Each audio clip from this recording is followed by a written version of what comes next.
Hello everyone, in today's video, I'm going to show you how to use Claude Code in Terminal. Cloud CLI tools require Node.js. First, go to node.js org and download the LTS version. Then, install it on your system. After installation, open your terminal and verify that Node.js and npm are installed correctly by typing node-v and npm-v. Next, go to Untraffic console and log into your account. Here, generate a new API key and copy it, as you will need it to configure Cloud in your terminal. Now, open your terminal and run the following command to install Cloud CLI globally. npm install -g add untraffic-ai/cloud-code.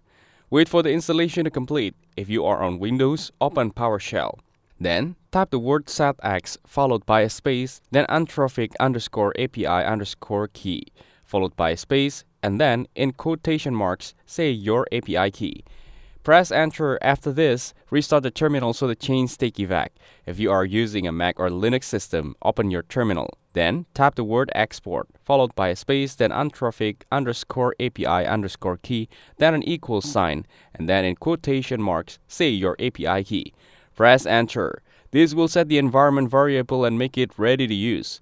Now, you can test Cloud. In a terminal, type Cloud followed by your prompt. For example, write a Python script that prints numbers from 1 to 10. Cloud will generate the code directly in your terminal. You can also navigate to your project folder by typing cd followed by the folder name, for example, cdmy-project. Then ask Cloud to explain your project structure or fix errors in a JavaScript file. That's it. Thanks for watching. Don't forget to like and subscribe for more videos.